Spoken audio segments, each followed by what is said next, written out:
Eric Weiner is the author of two of my favorite reads, Socrates Express and The Geography of Genius. He's talked about the power of 3 to 4 miles per hour for thinking and clarity.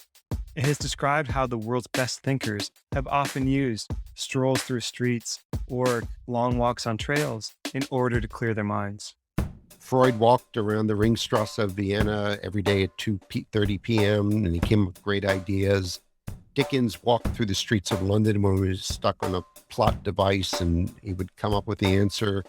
And I know you like data. You're a data geek. At Stanford, they did several studies with two groups of people, some just sitting and thinking of creative ideas, others going for a long walk and then trying to come up with creative ideas. I disagreed with him about 3 to 4 miles per hour.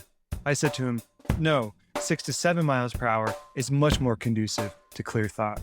So the reason that I don't agree with you is because I think for me, it's actually much closer to 6 to 7 miles an hour. So I enjoy running. And so I want to go to the trails and run and just let my mind wander. See, I like to run, but not because I want to be fast or because I want to win a race. No, I like to run despite there being no finish line. So why would somebody do that then? Why do something with no finish line? Well, in this video, we're going to talk about the infinite game and how if you don't play it right, you will end up burning out. In 2018, Simon Sinek wrote a book called The Infinite Game, where he described infinite games have no finish line. Instead, the point is simply to stay in the game. So what did he mean by this? Well, a finite game is played to win. There's a start and there's a finish.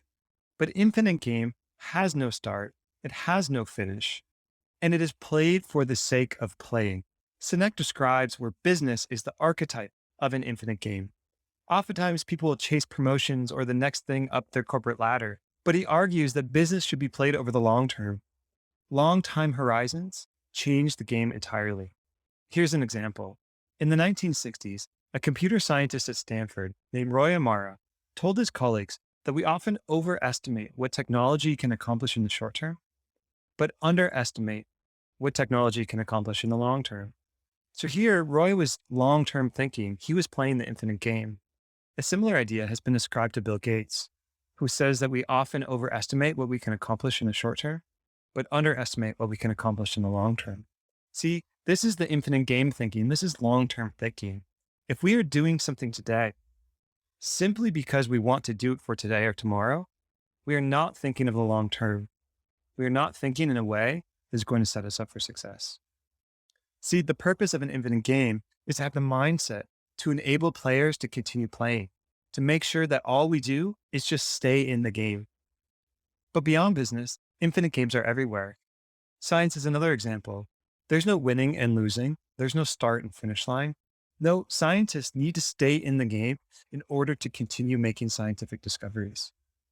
Instead, there's only, I'm a little bit ahead or I'm a little bit behind. But the whole point is to continue to stay in the game. Now, the problem is that if you don't have this mindset, if you're thinking of a finite game, the consequence is often burnout. We don't set ourselves up for success. We end up going out too hard. We end up going at a pace that is not sustainable. And what that means is that we oftentimes will burn out. We are not going to be able to stay in the game. And see, there's a problem. We oftentimes think, well, if I just work hard right now, I can then back off as soon as I accomplish X, or as soon as I get this promotion, I will then be able to do Y. But the problem with that mindset is the habits and the practices that we develop while we are working towards our goal is the reality that we live in. And oftentimes, when we accomplish that goal, we then have the burden of those habits or the costs that we incurred along the way. That's why preventing burnout is often easier than recovering from it. So how do we do this? Well, again, this all just comes to mindset. If we approach our work with a mindset of an infinite game, that we are in this for the long haul, and our goal is simply to stay in the game, then you would likely achieve more than you would if you end up dropping out of the game. See, science isn't a sprint, but importantly, it's also not a marathon. It's not a game, it's an infinite game.